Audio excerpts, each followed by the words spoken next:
Ration की line में खड़ा हूं, खेतों से बिछुड़ने का सजा पा रहा हूं।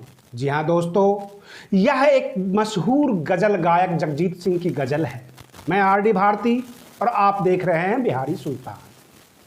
पूरे देश में जो है एक ऐसा आलम हो गया है, जितनी भी सरकारी संस्थान हैं वह बेच दिए जाएंगे। विपक्ष ये कह रहा है कि यह निजीकरण का मामला है और सत्ता पक्ष ये कह रहा है कि नहीं, ये मुद्रीकरण का मामला है।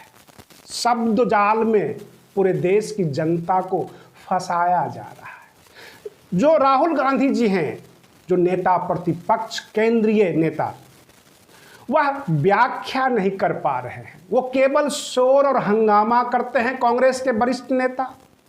ये निजीकरण है। हमारे नेता प्रतिपक्ष जो केंद्रीय नेता हैं राहुल गांधी जी, वह व्याख्या नहीं कर पा रहे हैं। वो सीधे कहते हैं सरकार सब कुछ बेच रही है, निजीकरण है। और सरकार अपनी सफाई में ये कह रही है नहीं, ये मुद्रीकरण है। अब मुद्रीकरण क्या है, जिसको अंग्रेजी में आप कहते हैं मोनेटाइजेशन। हम जो है इंडस्ट्रियलिस्टों को यानी उद्योगपतियों को निगरानी के तौर पर रखे हैं, किराए पर रखे हैं, लीज पर दे रहे हैं। प्रश्न यहाँ यह उठता है कि फिर इफिशियंसी रूल क्यों? नए नए शब्द आते हैं, एक से बढ़कर एक शब्द ये गढ़ कर लाते हैं। 2014 के बाद एक नया शब्द आपने सुना होगा, असहिष्णुता। खूब बहस हुआ, पूरा देश जो है दो भागों में बंटता रहा। कुछ लोगों को इस देश में हिंदू मुसलमान करने से फुर्सत नहीं है। राजनीति करने वालों को ऐसे ऐसे शब्द कहाँ से मिल जाते हैं, मुद्रीकरण, असहिष्णुता और तो और। कल की घटना बता रहा हूं, बिहार के बेगूसराय में केंद्रीय मंत्री गिरिराज सिंह जो है आम जनता के बीच झोला बांट रहे थे। झोला में 5 किलो चावल था। जो केंद्र की तरफ से जो राशन बंटवाई जाती है, 5 किलो चावल या गेहूं, वह झोला भाजपा के चुनाव चिन्ह वाला था। तो क्या केंद्र सरकार जो राशन देगी तो राशन के बहाने अपना चुनाव चिन्ह का प्रचार करेगी? और हमारा चुनाव आयोग कहां सो रहा है? क्या चुनाव आयोग को यह याद दिलाना जरूरी है कि एक बार जब कांग्रेस का शासन था और अजीत योगी जी जो पूर्व मुख्यमंत्री थे, अभी तो दिवंगत मुख्यमंत्री कह सकते हैं, स्वर्गीय हो गए हैं, उन्होंने कुछ टी-शर्ट बंटवाई जिस पर उनका फोटो लगा हुआ था और चुनाव आयोग ने एक्शन ले लिया। वह कांग्रेस का शासन काल था। पश्चिम बंगाल में भी ऐसी घटना हुई है, कई राज्यों में यह घटना हुई है कि जब आप छात्रों के बीच कुछ बांटते हैं अथवा आम जनता के बीच कुछ बांटते हैं और उस पर अगर आपकी फोटो यानी नेताओं की फोटो अथवा चुनाव चिन्ह हो तो चुनाव आयोग एक्शन ले लेती थी।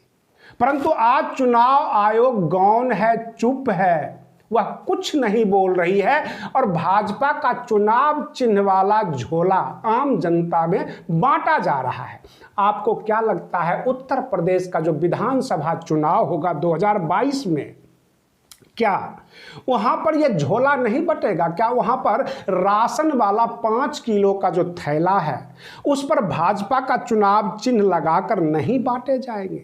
हमारा देश किधर जा रहा है? ये लोकतंत्र की इतनी बड़ी धज्जियां उड़ाई जाती है। जब हमने किसानों से पूछा कि हमारे देश के माननीय प्रधानमंत्री जी जो है 15 अगस्त को बड़े अच्छे अच्छे भाषण दे रहे थे, तो एक बुजुर्ग ने डांट दिया और कहा कि सबसे बड़ा झूठा प्रधानमंत्री आज तक में और इस उम्र तक में सबसे बड़ा झूठा प्रधानमंत्री देखा हूं।